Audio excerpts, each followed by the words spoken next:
Welcome to Talking Sock. Hailing from Western Australia, Leon Hendroff is a designer and material mastermind. Working in his family studio north of Perth, Leon is a designer for spare parts puppet theatre and a restorator of the historic Hartland puppets.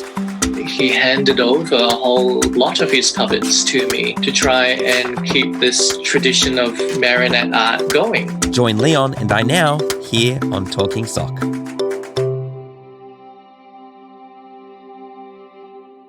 Welcome to Talking Sock, your one-stop shop for all things puppetry, arts and practitioners. My name is Pete Davidson and today I'm joined by correspondence by Leon Hendroff all the way from Western Australia.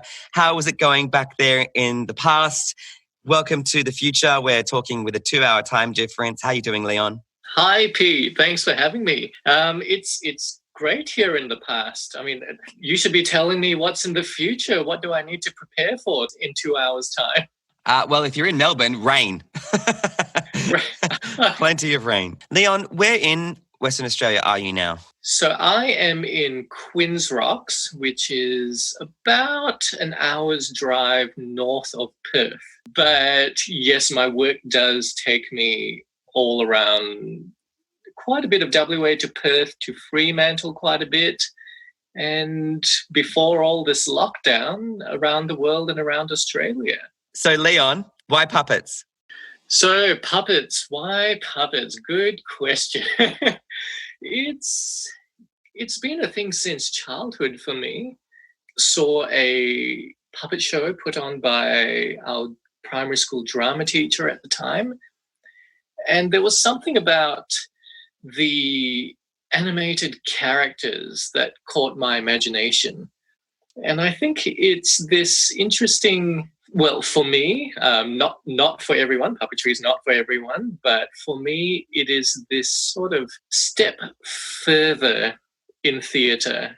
For me, it's quite interesting, or rather more interesting, to watch a puppet. Like, it's very watchable, watching a human actor walk across the stage as opposed to watching a puppet walk across the stage. It's quite mesmerising. It's a mesmerising art form that takes probably snippets out of reality and just takes it to another level for me. And that's why I love working in puppetry. That was a gorgeous answer. And you come from such a creative family, and I believe you actually work with your parents in this sort of perfect design symbiosis. Tell us more about that. Actually, the creativity starts from my grandfather, who, when I preschool, used to spend a lot of time in his graphic design and illustration studio. This is back in Malaysia.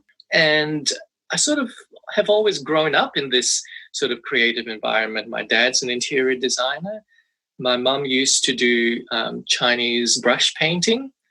For many years now, she has been involved in felt making and textiles. So with an interior designer, textile artist, and a puppetry artist, we have this design business that focuses on these three kind of main areas. And that's just gorgeous. And you live together, you work together. How much of an influence have your parents been on that sort of creative side of yourself and your career? Well, I guess it has been quite a big influence. I mean, it's great that we can work together and get along that way, and also that all our skills are quite complementary. It's also great to be able to have that creative sounding board close at hand, because sometimes you can be working on something quite intensely all by yourself, and then just to run it past a fresh set of eyes before it goes out to the public is always a wonderful thing. But you didn't start in puppetry, because you started more in graphics and illustration, and I think you really came to puppetry after you graduated from Curtin. So can you tell us a bit about your journey into puppets and the skills that you have gained along the way? Yeah, so I, like many people growing up, I guess I thought that I wouldn't be able to make a living in puppetry. And so I always had an interest and this family background in graphic design and illustration. So it was sort of things that I was familiar with and skills that I had that I knew that I probably could use to make a living. So I went and studied that at uni. But even through uni, there was a designer who ran the unit on 3D design who had actually done a lot of design work for the Spare Parts Puppet Theatre here in WA. And so one of our projects in this design course was to design a puppet theatre, a mobile puppet theatre. So I kind of went to graphics trying to escape puppetry, and there it was again. That is so cool. So I didn't really think much of it then, but the puppetry passion had always been there. Even after graduating from uni, I went and did graphics and illustration as a professional in the industry for several years before actually revisiting this passion and thinking, you know what, I'm going to give this a go. The passion is still there. Let's try, because if you don't give a passion time, you'll never know where it will take you. And so your training didn't stop there, though. You had training from artists who came and visited Australia. And I mean, there's a relationship there that started with Spare Parts and has been ongoing for sort of 15 years. So what were the early days like, and how did you seek out and find the information you needed on puppetry? So at that time, the head puppet maker at Spare Parts was a Czech artist from Theatre Drak in Prague. And his name was Jirka Smitko, which is not how you pronounce it, but that's the best I can do. We always used to call him Jirka. So Jirka was the head puppet maker at Spare Parts, and he is a fantastic wood carver.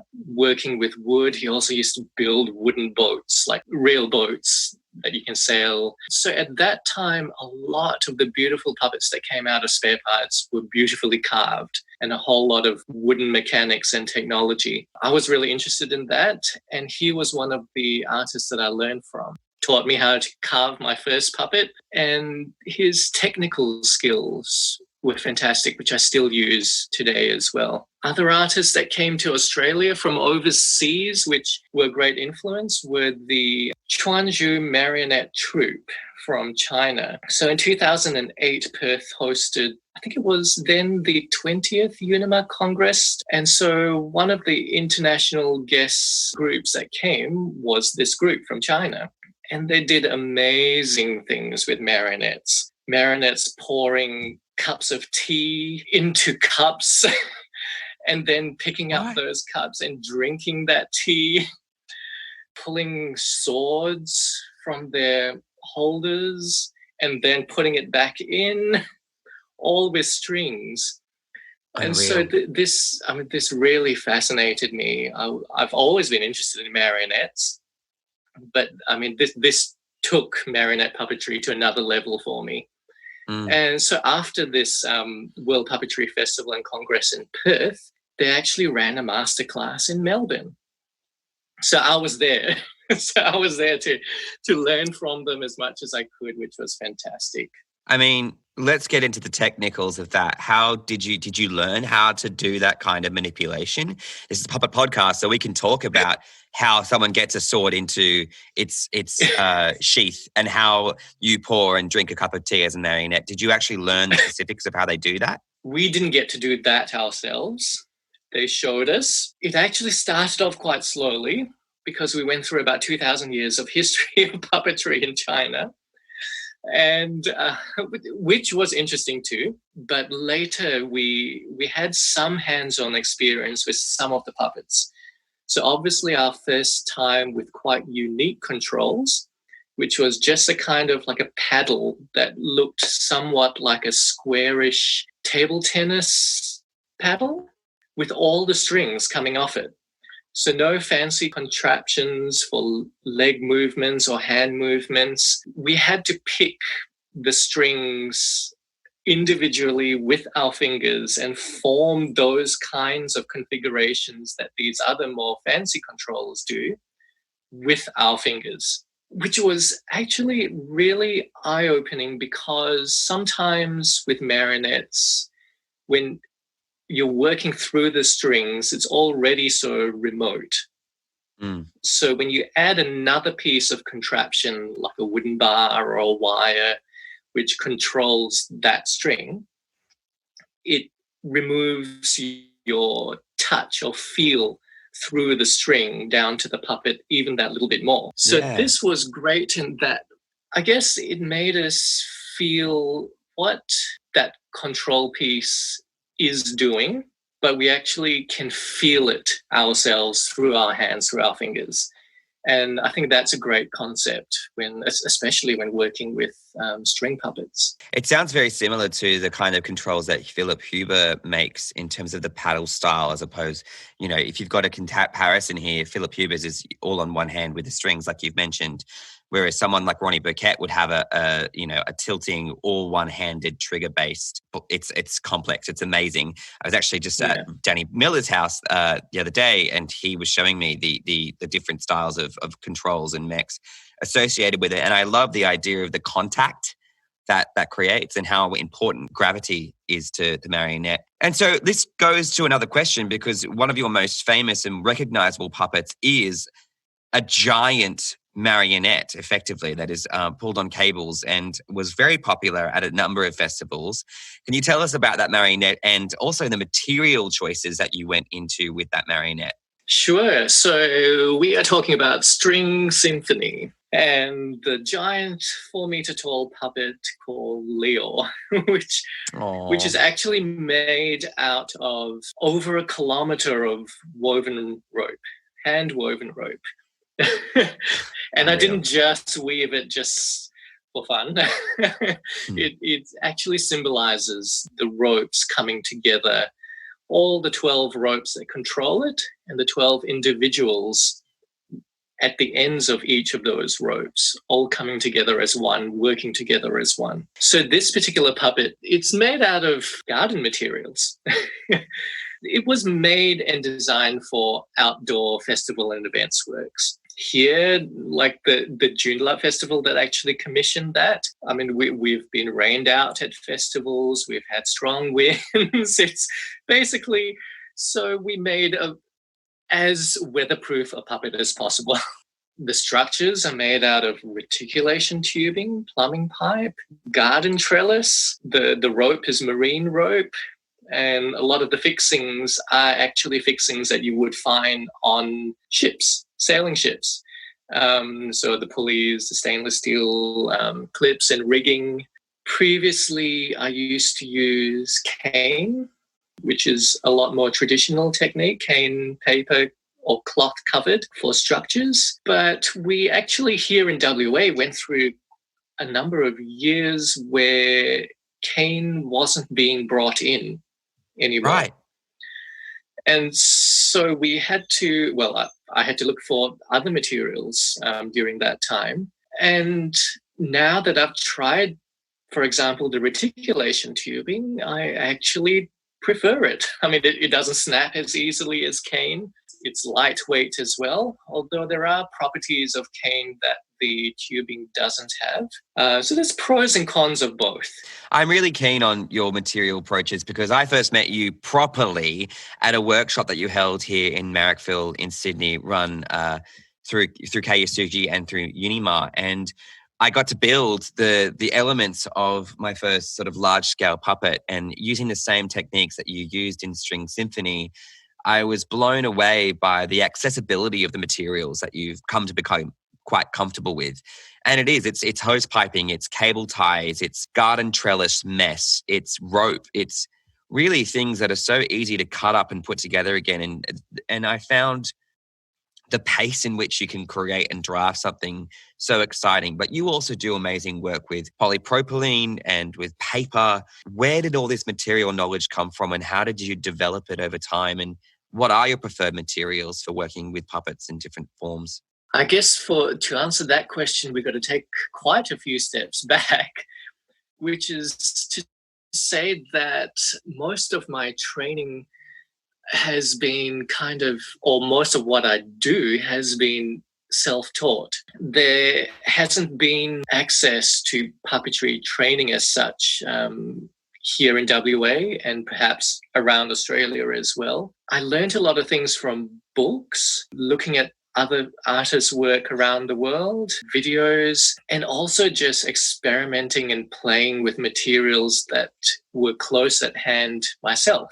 And so that's where some of these material choices have come from. So things like paper and cardboard were close at hand. There were things that I had used in my graphic design and illustration days to mock up 3D models. And so that sort of method of pattern making with paper led me to want to find materials that could do the same thing for me, but on a large scale, and also be more hardy, durable, and weatherproof, which led me to, for example, the polypropylene sheeting that you mentioned, which is quite similar to work with as cardboard. There are differences in the flexibility and folding of it, but it is probably one of the things that is probably most similar to working with paper.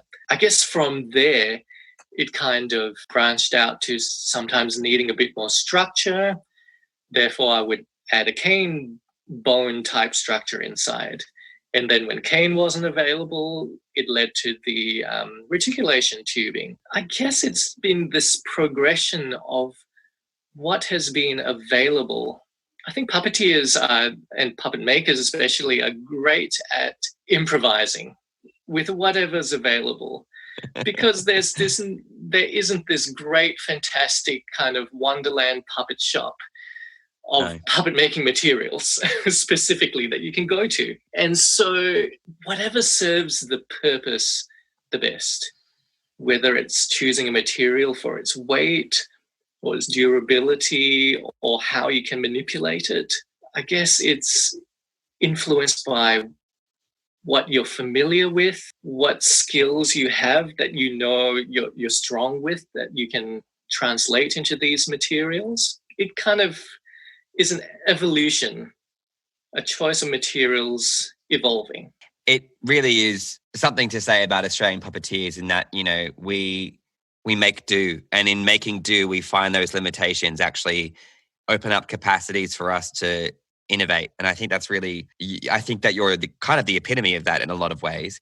I want to quickly go back to String Symphony because I love puppetry that involves the participant and try puppetry for the first time in possibly in their lives. And so what I love about String Symphony is that it was such a participatory, interactive piece of work, and that you had people using sort of a rig surrounding, is it Lior, as they pulled and manipulated his arms and legs. And what was beautiful was that he was so lit up and created this sense of someone becoming a giant puppeteer. And that is so wonderful. So was that you that brought up the idea, or was that idea already something in the forays of Joondalup's will and they wanted to make you be the person who executed it? How much of the creative input did you have? Well, actually, String Symphony started on a much smaller scale. I created this piece, a solo puppetry work, for a festival called Proximity Festival, which is a festival of works where one audience member interacts with one performer at a time. I created this work called String Duet, which was a similar kind of puppet to String Symphony. It was a marionette suspended within a little wooden box frame with ropes split in dual control.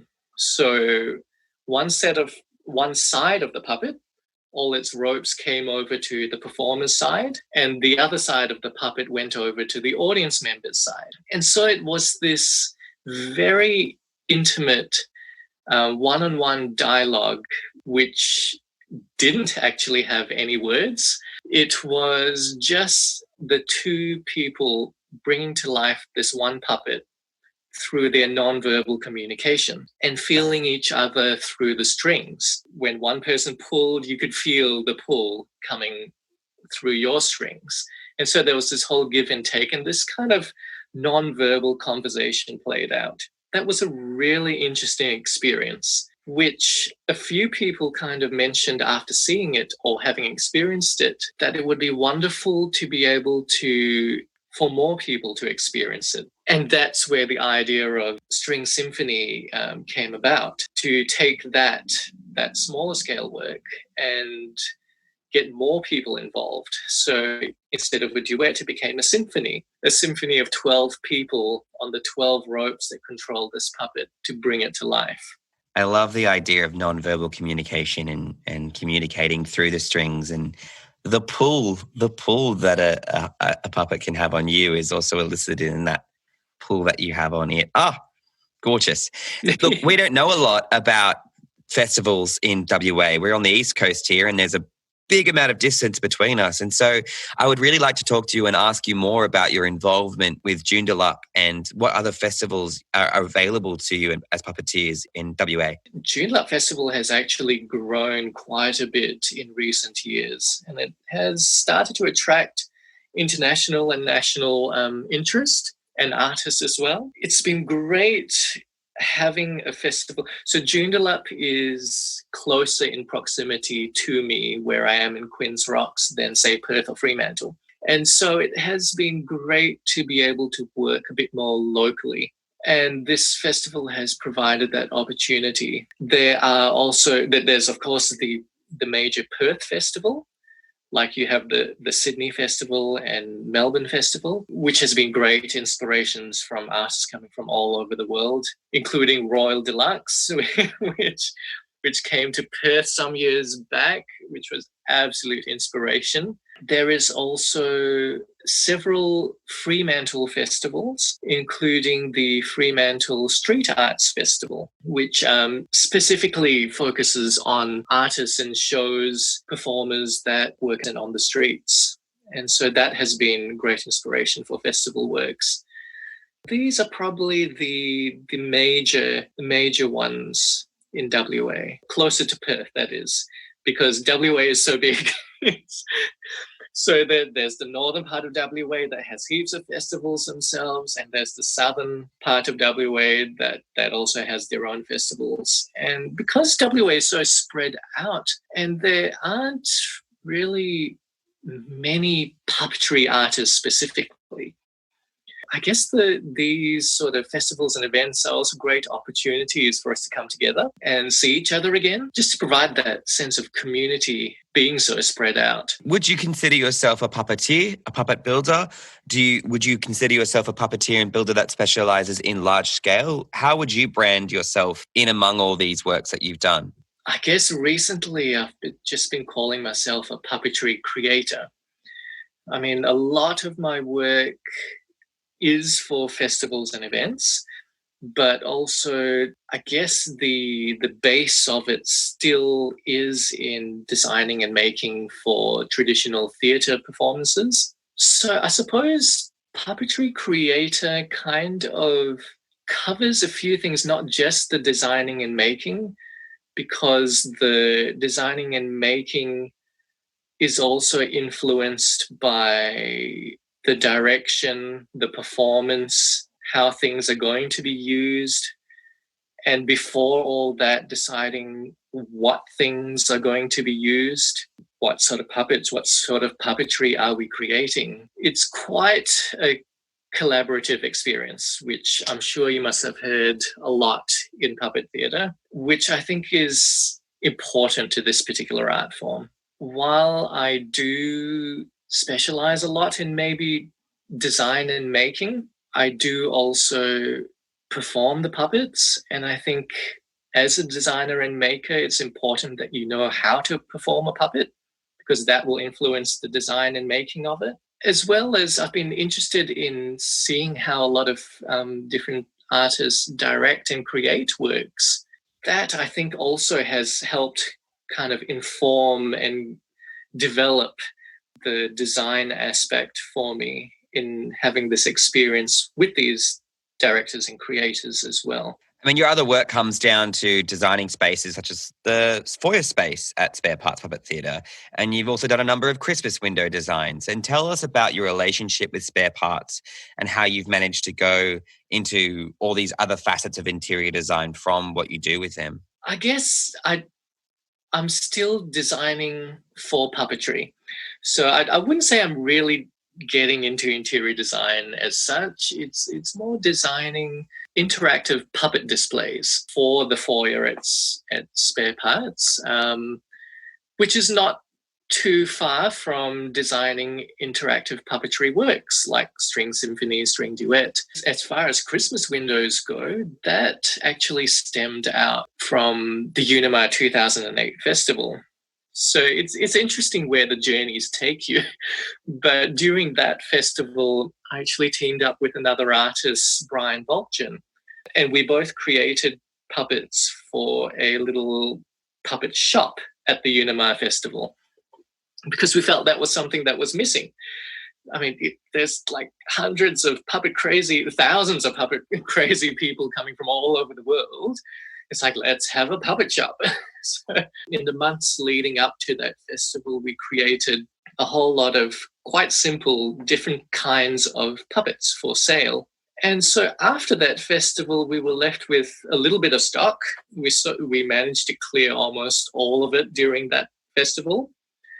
But after the festival, we had these few bits and pieces, which someone suggested that I try taking it to a shop to see if they might like to sell them. And so there's this lovely shop at that time, they had only a branch in Fremantle, but now they have expanded.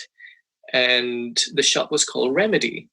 And the owners weren't there at the time, so the lady in the shop passed on my details to the owners, and maybe a week or so later, I get an email saying, would you like to design a window for us with your puppets?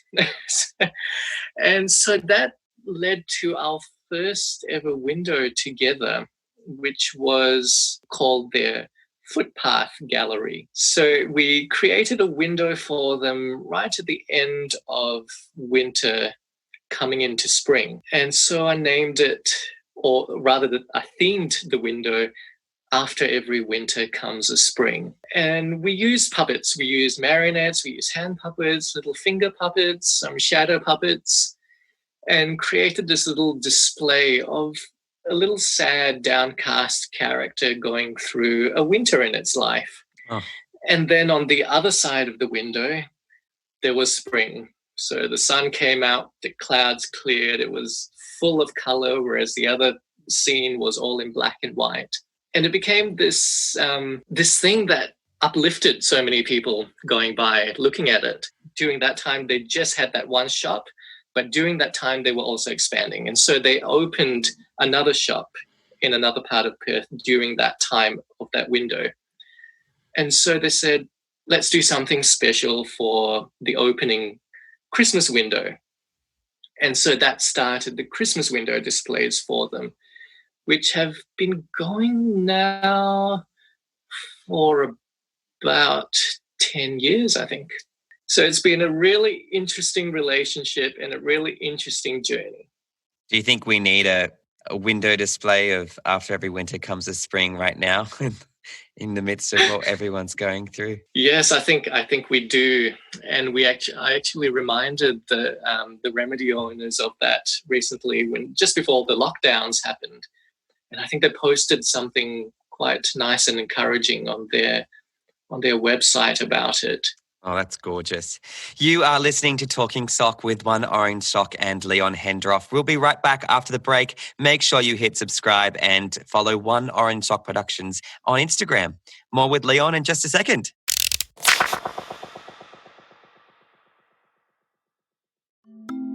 Want to start a conversation at your next gig or festival? Then grab your wallets, because we've got merch. Head to our Redbubble store to get your hands on some signature One Orange Sock designs. We believe that podcasts should be advert-free. So if you like what you're listening to, there's a new way to help support our podcast. No monthly subscriptions, just a simple tip to share your kindness and to help us get by. Follow the link in the podcast notes or at oneorangesock.com to buy us a coffee. Thanks for your support, and thanks for listening to Talking Sock. Welcome back. You are listening to Talking Sock with Pete Davidson and Leon Hendroff. We've been talking about large-scale puppetry and Leon's work in design. But now, Leo, you're our first guest from WA. And so I'm really keen to have a representative of each state from Australia on the show. So as our first guest from WA, would you be able to, in your own words, describe for us the puppetry scene of Perth, Fremantle and its surrounds, and tell us what WA puppetry is? I think WA puppetry is quite diverse. Because we are so spread out here in WA, I think a lot of people work in isolation quite a bit. And so a lot of people are doing quite individual things. And occasionally we come together and we share those ideas and it grows from there. And I think because we are so spread out as well, we are a bunch of puppeteers who like to get together, that chance to see each other again and catch up and share information. What would you like to see more of in puppetry in WA and in Australia? If you could make your magic wish for puppetry in Australia, what would it be? I would like to see more opportunities for education in puppetry, sort of formal trainings, bringing in more international artists as well, which the Spare Parts Puppet Theatre here in WA has been doing in recent years. And I think that's sort of opening up opportunities for local puppeteers that maybe can't travel themselves, but then bringing in all this knowledge and these skills and these experiences in here to be able to share with the communities within WA, within Australia, I think would really grow the puppetry community a lot more. But what has been great about the fact that maybe Australia has been quite cut off from the rest of the world in terms of this particular art form is that it has kind of developed its own uniqueness, its own sense of experimentation, individual adventures and journeys in puppetry that maybe in other parts of the world that have a very long history and tradition in puppetry might, or younger generations might tend to just follow that. Whereas in Australia, we're kind of making our own paths in this art form. Definitely. I think we so are. And that's potentially how we've become innovators, like we mentioned before. I'm really interested also in if you could bring an international artist, who would it be? Oh, where do I start? Let's just bring them all. Yeah. Well, I mean, sadly, one that is no longer with us that I would have loved to have learned from is Albrecht Rosa, the marionettist. But in terms of those that are still around, I would love to learn from the likes of Julie Taymor, Michael Curry. Recently, I mean, just a couple of years ago, we had the great opportunity to have Philip Huber come to Victoria. I feel like I need to ask you, as an extension of the question, why puppets? Why marionettes for you? Why is that the one? Marionettes. So lots of people have asked me that. The answers has seemed to have evolved over the years, but what it does still come back to for me is I mentioned previously about the remoteness of the control of a marionette. And I think that is part of what appeals to me about the marionettes. The fact that you are kind of distant from the puppet, and that for me gives it a little bit more illusion of life. A lot of puppetry forms these days exposes the puppeteer, or the puppeteer is in very close and visible proximity to the puppet.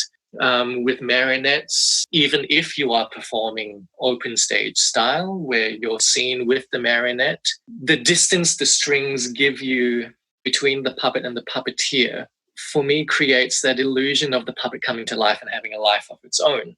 And sometimes performing a puppet, you don't always get to experience that illusion yourself. But for me, there are a lot of moments where that happens when you're performing a marionette.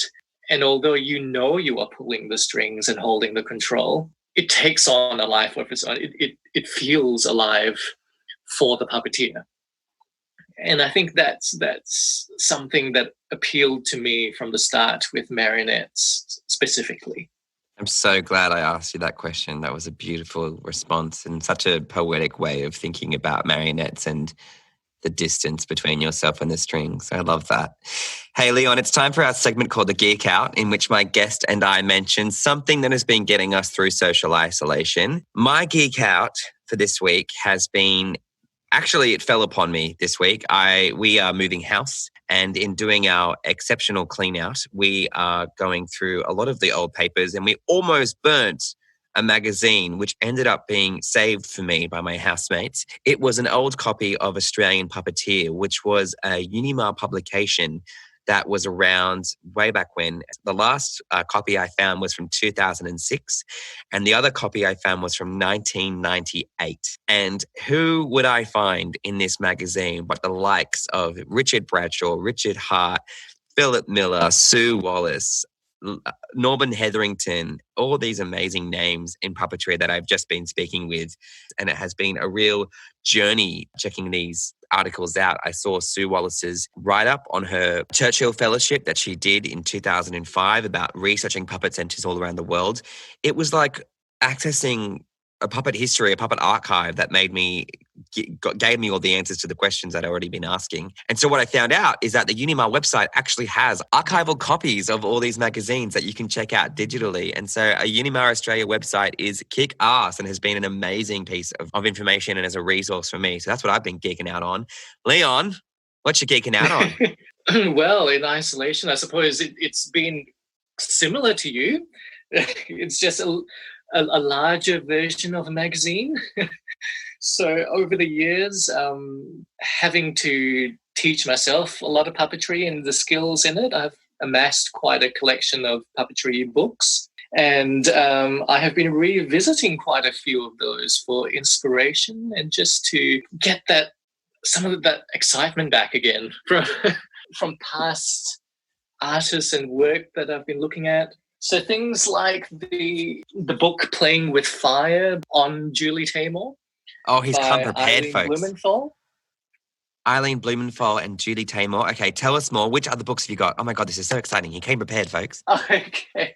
And including the World Puppetry Survey by Eileen Blumenthal, Puppetry and Puppets, an Illustrated World Survey, the amazing, really large and heavy book of the Dwiggins marionettes. Ooh. So he was a graphic designer as well, a typographer. He used to create typefaces. There's even a Dwiggins typeface named after him. But on the side, he had his own little marionette theatre. And so this book contains a collection, basically an archive of his work, including these sorts, what looks like hand-pasted photos into the book of his marionettes and sets and scenes from some of the shows.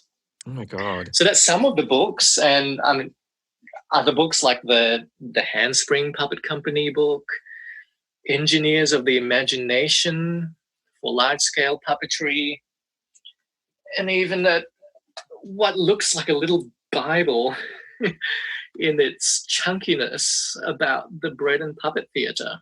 Okay, so this is a library, folks, and I think what we're going to have to do is ask Mr. Hendroff here to send us a list of his favourite puppetry books, and perhaps we'll post them on our Twitter each day throughout the release of your episode if you'll do that.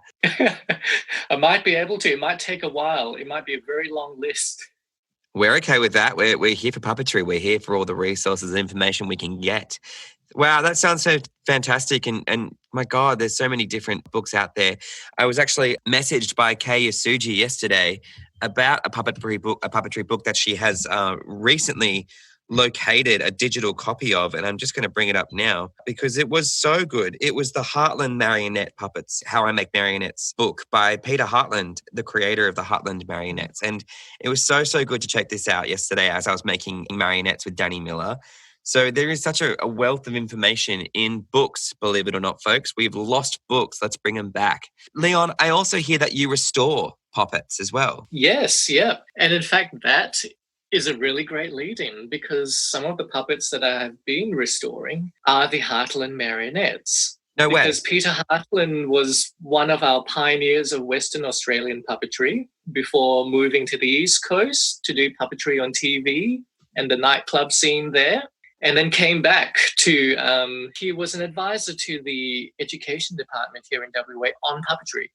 That's right. And Can you imagine? Yes. Having one person that you could go as a point of contact for puppetry in education? Fantastic. And he was great. And that's probably some of the books that you have. How I Make Marionettes, his life among the little people, his story with marionettes. Yeah. So, I mean, he sadly has passed away now.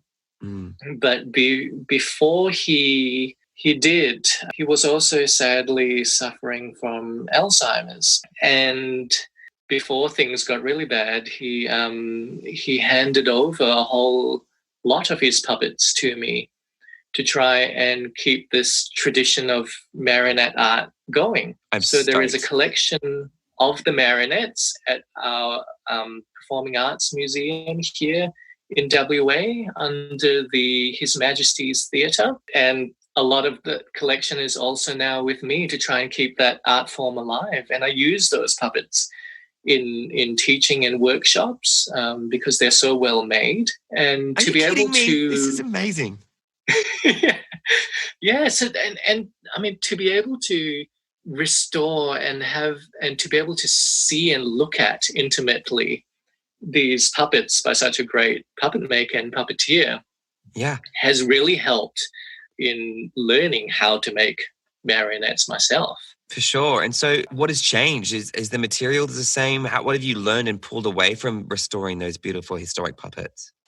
Well, I guess it's first-hand knowledge of the importance of balance and weight distribution in a well-made marionette. He used quite traditional techniques of papier-mâché heads. Sometimes tops of the bodies were also papier-mâché or celastic. Terribly toxic, but strong and lightweight. But he also carved a lot. So lower bodies, so pelvis and legs were really well weighted, being made out of solid wood. Right. Arms, hands were carved. So they had really nice responsive controls. And what's your preferred method?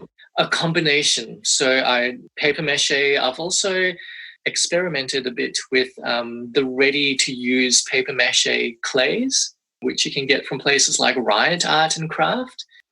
I've also experimented with a clay called by Eberhard Faber, which is the same people that make the Fimo clay. And they have this air drying clay, which is a wood clay. So because I like sculpting, I could sculpt in clay, but then it dries to this material which I can also carve and sand and saw and drill like wood. So it's a combination of wood, clays, and also fabrics. I like working with fabrics. So with fabrics, you're talking about more of the festival style puppets that you do, or are you talking about with marionettes? With fabrics? With marionettes as well. So I have made fabric cloth marionettes and also marionettes using felt made by my mother. Oh, I love that.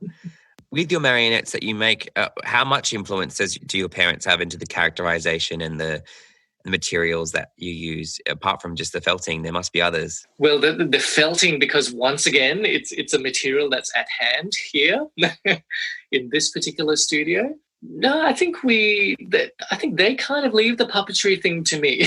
So we all have our different fields, like the interiors, the textiles, and the puppetry. But they do and have helped a lot with, especially the large-scale puppets, like the Duet and String Symphony. We were all involved with weaving that over a kilometre of rope. And lately as well, we created another giant for a similar style production called The Last Numbat, which is also another giant marionette. And so it's great to have people with skills close at hand when you're building 10-meter stuff, and it's great. It's a great working relationship, I'd say. Apart from people like Peter Hartland, who are some of your favorite designers, even in puppets or in the design world? Because I know you come from a design background, and that, in my case, certainly influences my way of designing the designers that I've learned about and know of. Who are your favorites? Well, strangely, because the puppetry passion started before I went and did the graphic design course, I would say some puppetry designers and artists have influenced my graphic design and illustration styles. And so it's this kind of play back and forth. I mean, just off the top of my head, and also probably because I have the book sitting in front of me, is Julie Taymor and Michael Curry. Their work is just amazing. And the work of the Handspring Puppet Company. I guess what appeals to me in or what comes through in a lot of these artists' work is you can see quite a graphic style and approach to puppet design and the visual storytelling, which I think I do bring into my work from that graphic design background. That sort of sense of visual communication and signs and symbols, and also quite clean and clear imagery, because puppetry is such a visual form of theatre and storytelling. It's really important, and you can tell so much story. I guess the best phrase is a picture tells 1,000 words. And so just with that image of a puppet, and that a well-designed character, a well-designed scene, it can say so much. And it's almost like for me, when I'm like designing in puppetry with the sets, the costumes, props, and puppets, it's almost like laying out that page on a poster. And it's like when people look at it, it's like, first of all, it's got to grab your attention. It's got to hold your attention. And then as people look deeper into it, they get more information out of it. That, I think, is what I carry through and what has influenced my puppetry work in terms of the graphic design, in that the face of a puppet can be like a great laid out typeface, a piece of text. It tells a story. It's really important what we show and what we tell visually in puppetry, because you can get so much of the story from what you see before you hear the words or before you hear the music. And then when you add those dimensions, it just takes it to another level, and you get so much more out of it. It's like the layers of a burger. You also, as we mentioned, we met at a workshop in which you taught me how to build my first Grumble, my first large-scale puppet. And, your approach to teaching was through so many visual examples, and you had a great material knowledge. If you were to impart to our audience something about material knowledge or about teaching, how do you structure your workshops, and what kinds of workshops do you hope to run in the future? Well, I hope to run as many different workshops as I can in the future. I'd love to do more with marionettes. I have been doing a lot lately with large-scale puppetry, which is the one you have mentioned. I guess in terms of materials, it would be to choose carefully what materials best suits the puppet you're making and the purpose that it has. You can, or sometimes I feel, even for myself, I can get too familiar with a set of skills, materials, or methods, whereas sometimes maybe that might not be the best solution for that particular puppet that I'm making at the time. Carving a wooden puppet, it works fantastic for marionettes. But I mean, as an extreme example, I wouldn't do it for a giant puppet. But also that is in the case of depending on how that puppet's going to be controlled or used. So I think in terms of materials, the practical choices are really important. And then getting back to that point that I made earlier about the puppet visually storytelling and it as a symbol, the choice of material that you use for a puppet. Maybe a wooden puppet tells you a different story about its character when you see wood grain, the texture and color of wood, as opposed to a puppet maybe made out of metal. So we've got that practical choice of materials, and then you've got the visual meaning choice of the materials. And then also, I guess, when it comes back to the familiarity of materials to specific makers, I mean, they may be able to manipulate a certain material really well because they're comfortable with it. And so the quality of the end product then is influenced by the skill of that particular maker and the materials and choices that they choose. So I suppose there's those three main choices, and there's probably a whole lot more, but in terms of practical, aesthetics, and what you're good at, what you have close at hand, really influences the choice of puppet making materials. Leon, your approach to materials also informs the way in which you reduce, reuse, recycle, and how you think about sustainability, because I know a lot of the materials that you do use are not generally biodegradable. And so how do you approach when working with rubber and, hose pipes and cable ties? How do you actually approach your ability to stay sustainable in your practice? So I guess that also, sustainability is such a broad encompassing term. So, sustainable for me also plays into the fact that sometimes I need a puppet that is not so disposable. I need something that will last indefinitely, is really durable, lightweight and strong. And so plastics have been a really good solution to that. And so I guess it's used wisely, in that it's used for that specific purpose. So it's like we want it to last. It's not going to be disposed of quickly. The waste materials need to be disposed of thoughtfully, but also I try to not have as much waste as possible, or to reduce that amount of waste. For example, the cable ties or offcuts of the plastics, if there are any offcuts, I use them. Like I chop them up. I use them in little bags as weights for cloth marionettes, and other little bits of plastic never go to waste as washers and joints and other little mech parts. And also a lot of garden plastic products that I've been using have also already been made from recycled plastic. So it's going through a second life already. Yeah, so it's that choice of what you buy when you buy it, and then how you use it, how you dispose of it, and thinking thoughtfully about every part of that. We are running out of time, so I'm going to ask you the big question.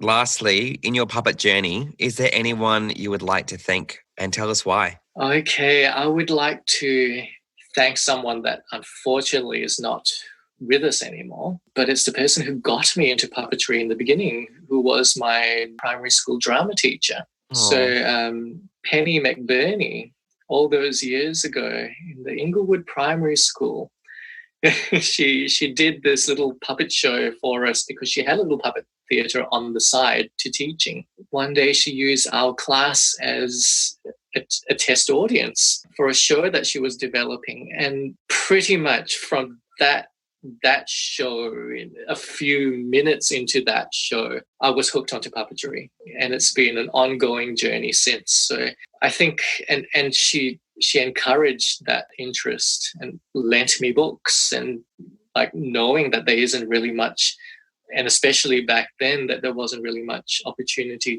to learn that art form anywhere. She lent me her puppetry books. I mean, these are professional puppetry books that she was lending to an 8-9-year-old. Wow.